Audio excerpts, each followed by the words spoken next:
Hello friends and welcome to Crochet and Crime. My name is Hazy Baby and today is the 12th of the 4th 2023.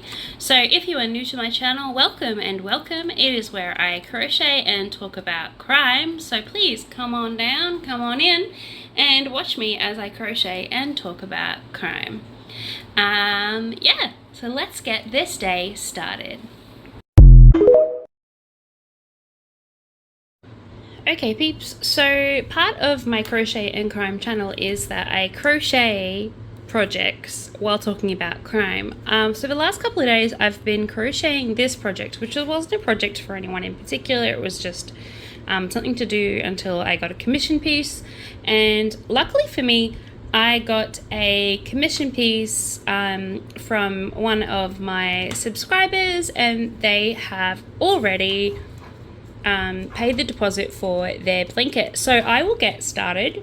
I can't say who they are because they asked me not to mention them on my video, which I am more than happy to do, but I would like to thank them for supporting my channel and also for buying one of my lovely art pieces. So they have chosen one of my least favorite colors, pink, on all the different pinks under the rainbow. So I have gotten a collection of pinks out to get this blanket started today, and yeah, I just thought I would give that caveat in case you came back today looking for the blanket that I was working on yesterday. Unfortunately, like I said, this is a commission piece, and so therefore I have to get that one started first. So away we go. Okay, so let's get started. A man has been charged after allegedly attempting to set a Melbourne business on fire. So a 25-year-old man has been charged after allegedly attempting to set a Melbourne business alight over the weekend. Police said the man left hospital before allegedly breaking into the International College of Meditation and Healing.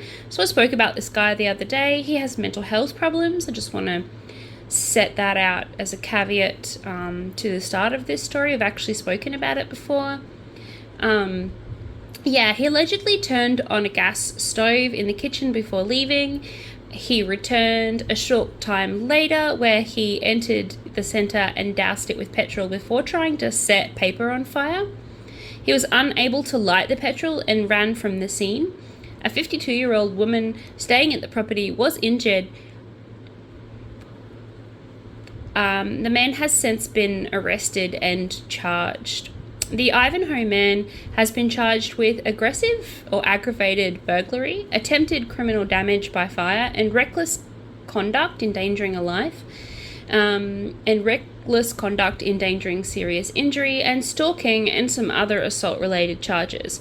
So I'm glad that he wasn't charged with attempted murder, because he originally tried to set the woman alight. She claimed that he tried to set her alight, but 1, 2, 3, 4, 5, 6, 7. But it was concluded that he actually wasn't trying to do that. He was very agitated at the business, and he had some serious mental problems. So yeah, 1, 2, 3, 4, 5, 6, 7, 8, 9, 10, 11, and 12. Excellent. So I start all of my squares with a circle, and sometimes I just don't know how long I want to make that circle for. So let's go here. The man will appear before the Melbourne Magistrate Court today on the 12th. So I'm glad that he is feeling that they have actually charged him with the things that he intended, which was, the destruction of property. Alrighty. Okay, so moving right along, both with the next colour and with the next story. This is a story that I reported on yesterday about a woman who had been found dead in their Sydney unit. Well, today they have a little bit more information on that, and like I said, I'll try and bring you guys updates as much as I possibly can with these evolving stories. But the husband is obviously really devastated. A Sydney man has recounted the moment that he oh, it's so sad, that he found his wife dead in their unit. As police hunt for answers for what happened to the woman. So Aaron Gilbert, who was 42, was found dead in a unit in Maryland on Saturday night after police were called over a concern for her welfare report. So someone had made a report saying that they were concerned for her welfare. Obviously. And then the police arrived, and that... so Nick Gilbert said that he arrived at the Maryland's home on Sunday night and was pressing the doorbell, but no one answered. He went to the back window thinking that she was asleep, but she'd just not woken up. Threw a rock at the window to try and get her attention, he said. Then he walked to the front, pulled a bin up and climbed over the balcony, walked through the bedroom, and Erin was on her back and it looked like she was choking on blood.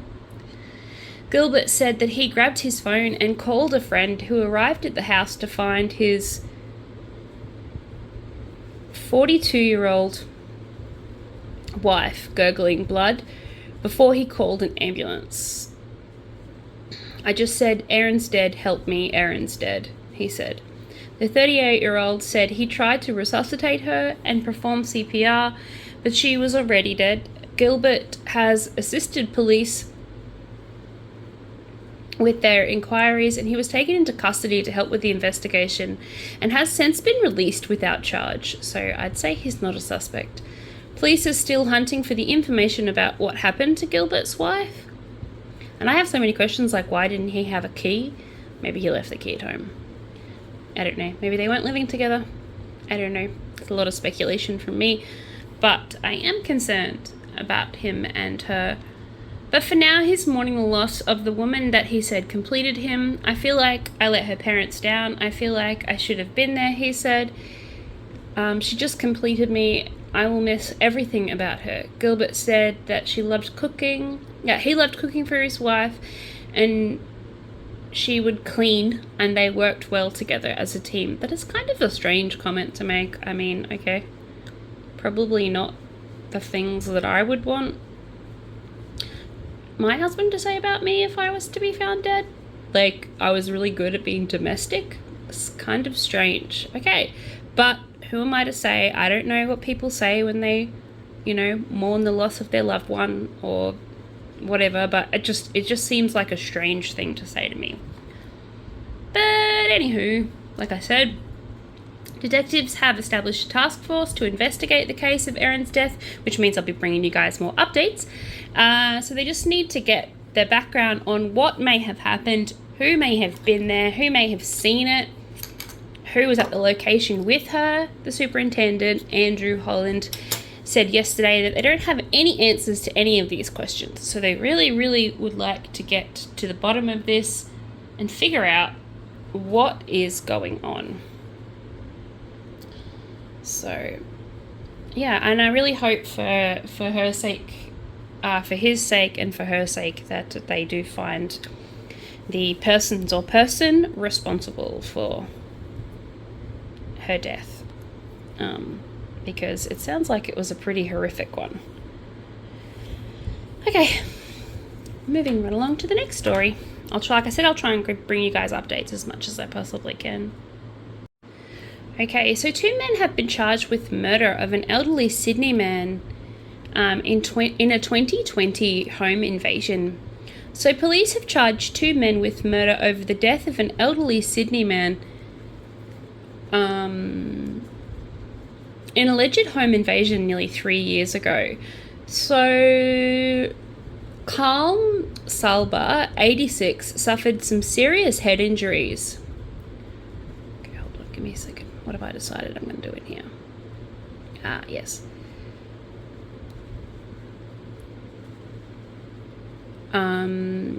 While defending his wife after intruders broke into their home in Tallywood Avenue in Cherrybrook on April 29th, 2020. He was taken to Westmead Hospital, where he later died, which is, tragic. The death of anybody is tragic, but the death of somebody after they're defending their, their spouse or loved one is even more tragic. But that's just this girl's thoughts. So I'm going to go with three. Yeah, that looks nice. Okay. Where he later died, which is sad, like I said, detectives arrested a 33-year-old man in a unit at Castle Hill at about 9 a.m. today, and a 58-year-old man was arrested at Silverwater and jailed this morning. Both men have been charged with the murder, specifically of aggravated break and enter and committing a serious indictable offence. So they have found them, which is nice. They have found them and they have charged them. So yay. I hope the wife is still alive so that she can, I don't know, get a little bit of justice, I suppose. Oh! Now I'm dropping the ball in your general direction. I shall drop my ball in your general direction. Alrighty. So they were both refused bail when they appeared at court today. A $1 million reward was announced on December of 2021 with information that led to the arrest of the suspects responsible for the death. So it's amazing what a little bit of money can do. Amazing how no one knew anything until it was $1 million reward, and then suddenly, oh look, I do know the two people that did this. But I shouldn't be so pessimistic and should just be thankful that they have been caught, they have been arrested, and now they shall pay for their sins.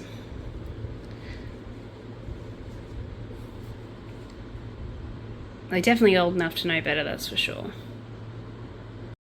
Alrighty, before I start this next story, I will say that it contains some commentary on sexual assault. So if you are sensitive to that kind of information, I'll give you a chance to swipe on or fast forward through this next story. And yeah, I just like to give people a trigger warning, just to let them know what's happening. Oops, excuse me, wait, I need to sneeze. Nope, false alarm. So a rapist avoided more jail time for attack on a sleeping friend who has since faced the worst years of her life. So two men who raped a young woman in a caravan after a friend's 21st birthday party have avoided spending more time in jail. Sean Bloomfield and Luke Merriful, both 28, were charged with raping the woman after a party on April 16th at Balmoral, a tight-knit country town in Western Victoria. Most of the young people at the party had been drinking, and the woman was ready to head to sleep in the caravan when Bloomfield and Merriful assaulted her. Nice. Oh, by the way, I said that very sarcastically. Scumbags. The woman made it clear that she did not consent to having sex with either of them, previously considered both men as long-term friends that she could trust. What she simply wanted was to fall asleep in the caravan and wake up the next day. That's all she said. And, she had every right to go to sleep. Poor thing. County Court of Victoria Judge... Oh, what have I done here? Oopsie daisies. Well done, Hayley. Wasn't paying attention to my stitches. Luckily, I'd noticed. David Brooks said in sentencing to the men on Wednesday that she had every right to just, go to sleep and not be accosted by these two idiots. The woman quickly reported the assault to both friends and police, but what lay ahead was 7 years of court proceedings. So the duo was first convicted in 2019 when Bloomfield was jailed for 5 years and 8 months, and Merriful was sentenced to 4 years and 10 months in prison. So there is like a connecting story here, so I will go back and read that, but I just want to finish this bit first. So their convictions were quashed by the Court of Appeal, and a retrial was ordered, and both were released from custody 19 months into their sentence. They were convicted again in August of last year, but obviously that hasn't stuck either if they've been allowed out today. The woman was traumatized by the rape, which, duh. Which launched her into the worst years of her life and led her to feel ostracized by her community because it was such a small community. The assault left her with serious mental health problems, including depressive episodes. When before the attack, she was the life of the party, now she feels like she is being judged all the time. The Bloomfield and Merrifield felt the burden of the court proceedings hanging over them through the years, but went in to maintain work and support with their friends and family. Merrifield, who said the judge still treated the woman as merely an object, was a landscaper whose offending was radically inconsistent with his character, as evidenced by 21 references. So just because 21 people says that he was nice doesn't mean he was a nice person. Character references, people act one way in front of one set of people and a different way in front of a different set of people. And I strongly believe that rape cases and sexual assault cases and child cases should be the opposite to criminal cases. I believe that you should be guilty until proven innocent, because there is far too much, it's happening far too often. Alrighty, so as you can see, it looks like there's a little bit of a gap, and that's because when I go around the next one, what I'm going to do is I'm going to go back into this space here at the behind, so it's going to give this nice little chunky bit here, and I'm probably going to go around that, and then that will look like a little love heart. Hopefully. That's the plan anyway. Yes, so let's grab our next color and continue on with this story. I think I'm going to go with a lovely cream, make it pop. Yeah, so he had 21 character references, good for him. He had a solid work ethic, great, and history, apparently, and he was loyal, reliable, and considerate, the court was told. Ah, good. I'm glad. He maintained his innocence throughout the proceedings, but expressed an empathy for the woman. Yay.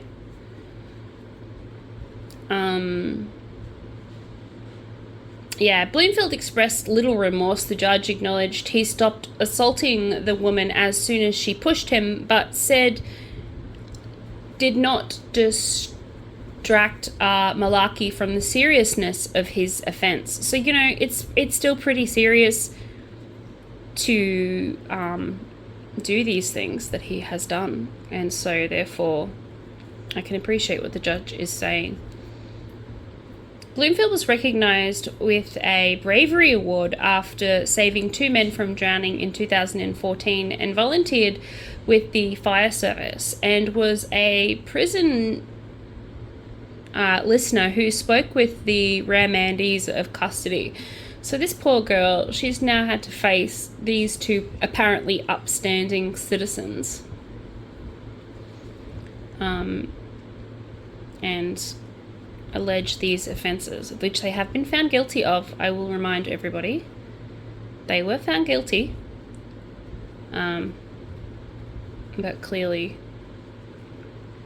the judge didn't think they were all that. Something has happened. Obviously they won their appeal or something.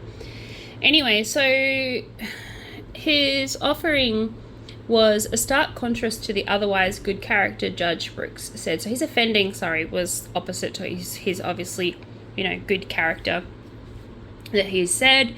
And he sentenced Merrifield to time served and ordered him to complete 2 years of community corrections order with 200 hours of community service and 1 count of rape. The judge also sentenced Bloomfield to time served, but on a longer community corrections order for 3 years with 300 community service hours and 1 count of sexual assault and 2 counts of rape. So one of them stopped when she said no, and the other one just kept going. So say what you will for that. I honestly believe that no amount of time is ever going to save that poor woman from the nightmares and the feelings of losing the trust in people that she obviously considered friends. So I don't know what else to say except that I'm severely disappointed in our legal system, but I have been. I'm not disillusioned. I know that that's been the system for a really long time, so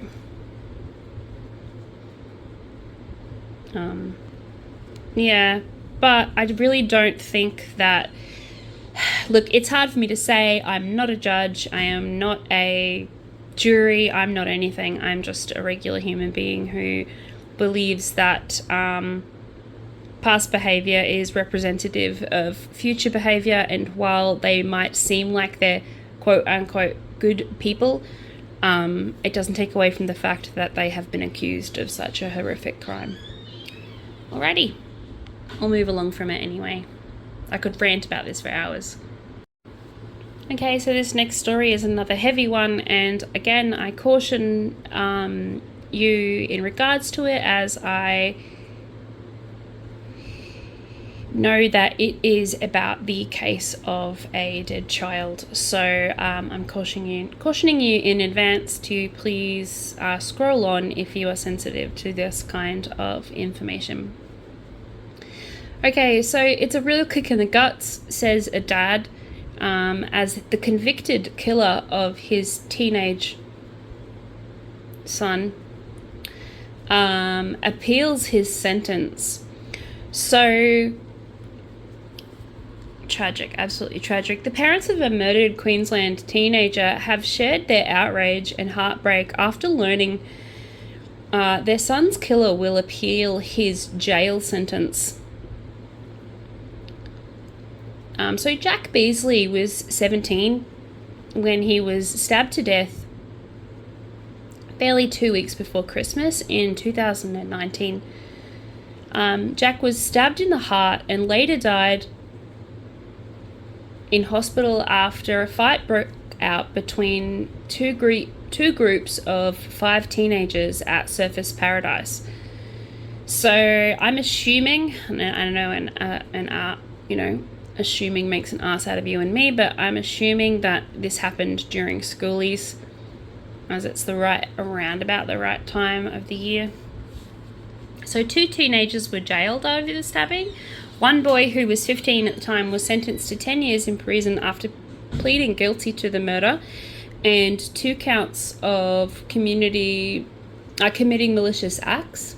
He must serve 70% of his sentence before he can be even considered for parole, which is about 7 years of his sentence, just based on quick math there. On Friday, the teen will appeal the sentence in a bid to reduce it to 5 years. If he's successful, he will leave jail in 18 months, in time for his 21st birthday. So Jack's parents, the child who were stabbed, Brett and Belinda, are devastated by this news because, they're never going to get their son back. He'll never get a 21st birthday. So it's a real kick in the guts for us, and it really is. This is what the dad said, and it's terrible and devastating. We don't know, we don't want to have to do this, and we thought the court would all be over and done with. He got 10 years to start with, and to me, that's nothing for murder. Absolutely nothing. And I agree with the dad. That is absolutely nothing. The fact that he got 10 years and he's still going to appeal that, 10 years, such a long time. You killed somebody. You stabbed them in the heart. And whether that was intentional or not intentional, you brought a knife to a fist fight. Ridiculous. Absolutely ridiculous. So I'm with the parents on this one. I feel like, it's It's just not enough time. It's just not enough time. Like I said, their son's never going to come back, is he? It's not coming back anytime soon. It comes after Jack's family successfully lobbied for new legislation known as Jack's Law. I actually heard about this. Where give police the power to search for weapons in the nightlife precincts and on public transport. So it must have been during schoolies. But yeah, I agree with that. I think that's a good idea. I think that works really, really well.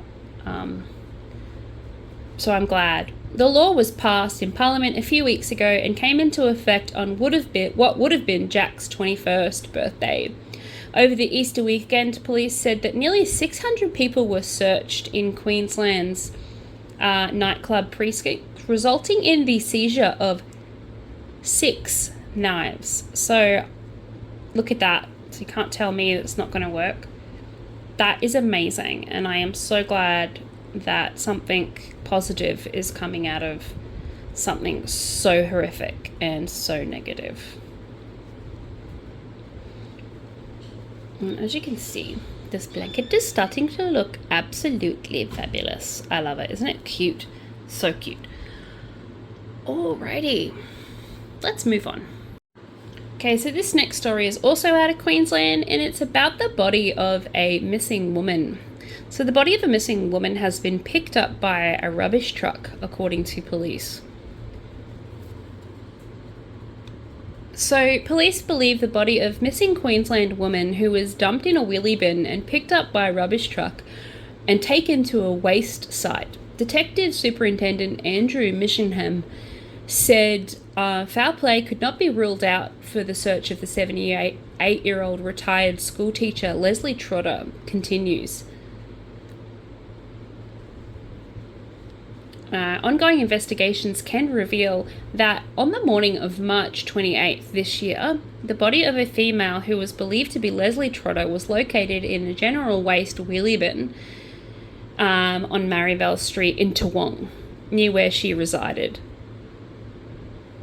I say resided because it says resides, but she no longer resides there, obviously. He said that the rubbish truck went to the Nudgee transfer station where the rubbish was dropped into a pit before an additional 22 trucks visited that site that day.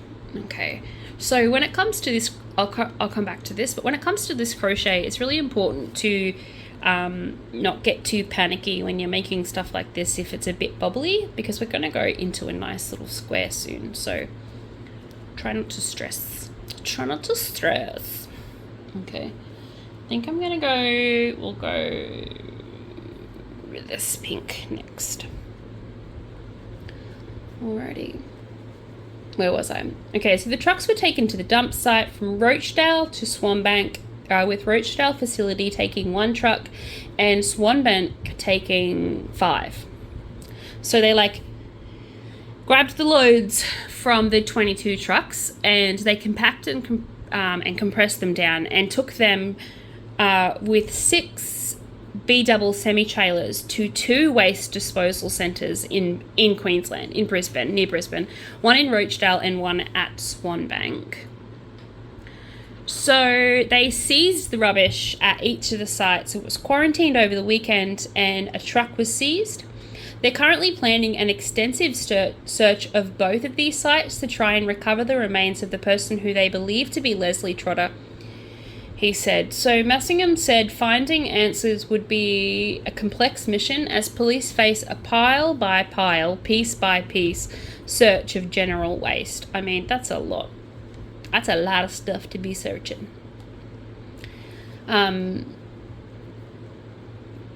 So they've had a number of incidences where this length of time has passed and have been able to successfully work out the circumstances around people's deaths, he said. So an excavation would be needed at the Rochdale site. The search is expected to begin later on this week, and in the meantime, investigators are speaking to the residents in Toowong, which is actually in the city.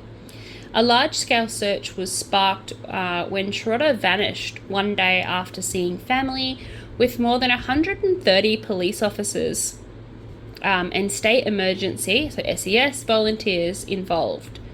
So good job, guys. Good job. Messingham confirmed on Friday police believe that Trotter had died.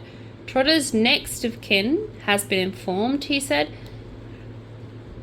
And it's traumatic for them, which, it's traumatic for anyone when a family member goes missing, so let alone the fact that they think that she is no longer here.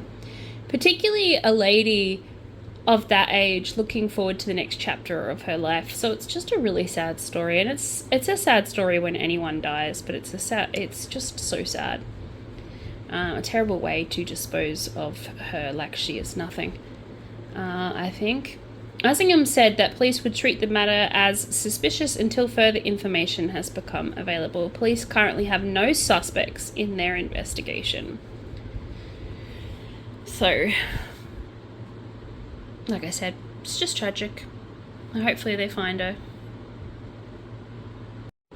Okay, so this next story is super, super interesting. It is about Paul Denyer. Okay, so Paul Denyer is an Australian serial killer who killed 3 women in Frankston in 1993. So Frankston's in Melbourne.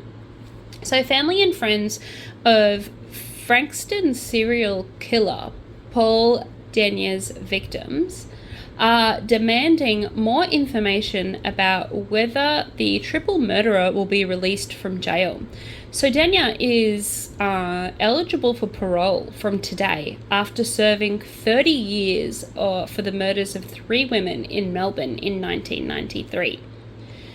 So the families of the killer's victims have been completely left in the dark about whether he will be released for parole and where he'll be going if he is released for parole, which I think is absolutely disgusting.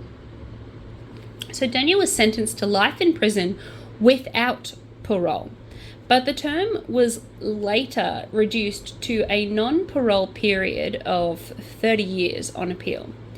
Denyer murdered Natalie Russell, Elizabeth Stevens, and a mother, Deborah Frem, in Frankston area. Stevens was 18 at the time and was murdered by Denyer after she got off the bus on her way home from the library on June 11th. On July 8th, Seaford's mother, Ferrum, 22, was killed when she was ambushed by Denyer in her car. A fortnight later, 17-year-old Natalie was murdered as she walked home from school. So, yeah, it's absolutely tragic. So Natalie's parents, Brian and Carmel Russell, said it was the frightening prospect that he would even be allowed out, which I agree. It feels like we are in a tunnel with no ending, Brian said. It feels like we have done the wrong thing and not him, which I can appreciate how they feel that way. Natalie's best friend, Karen, who asked for her surname to be withheld, has spent the last few years campaigning the government to change legislation to ensure killers are never eligible for parole. I mean, he murdered 3 women. I don't understand how he's even allowed out. When he took from us and what he took from people is huge, absolutely huge. And the fact that he is allowed out to sort of live a semi-normal life, because it's been 30 years and the majority of people don't even know who he is. He'd look nothing like what he looked like at the time. Yeah, and he gets to live a normal life. That's absolute bullshit, isn't it? I think it's time that the government really stepped up and did something about this, because the way it's been handled has been pretty appalling. And I agree with this is the friend Karen, who said this. So Government Minister Marianne Thomas declined to comment today when asked about Denyer's release. The workings of the parole board are a matter for them, she said. Way to evade the answer there, love. And she's not going to second guess any decisions or speculate on what they might, as in the parole board, might be doing. So the Department of Justice and Community Safety said confidentiality laws prevent them from confirming if a prisoner is being considered for parole or notifying the public when they do get parole, if they do get parole. How bullshit is that? He has more rights than his victims. How bullshit. Pathetic. Absolutely pathetic. Oof. Okay, so this next story is a sensitive story. It is about a child dying. So if you are sensitive to that kind of story, I urge you to move along so that you don't get hurt by this story, basically. Yeah, so move that there so you can see it. Isn't it pretty? These are my new labels that I made today. So a 23-year-old woman has been charged after a baby girl was hospitalized earlier this year in February, when the police were called to a house in Coomera where a 5-month-old girl was suffering a cardiac arrest. So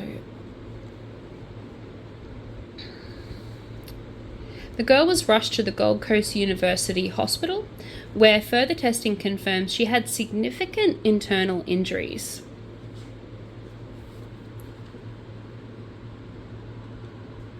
So Operation Victor Sector was formed by detectives from the Gold Coast District's Child Protection and Investigation Unit after the incident.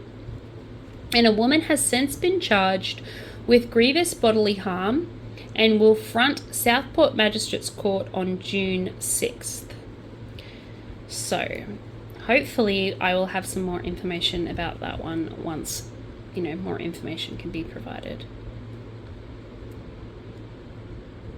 Excellent. Okay, so I'm going to move on now for the rest of the day. I think I will go and find a little bit more information about the serial killer because I think it's super, super interesting and not everyone will know who I am talking about. So if you would like more information about that serial killer, if you would like to know more about Australian serial killers, please drop a comment below and I will try and bring you some of that content. So again, I would like to thank you for watching my video today. Here is the commissioned blanket thus far. Ta-da! And by the time you come back tomorrow, hopefully more of it will be done. I've only got a couple of weeks to finish this, so I will be doing more off video than on video, but you will get to see it grow as it grows. Okay, thank you and have a wonderful day. I will talk to you tomorrow. From one human to another, have a wonderful day and I'll see you tomorrow.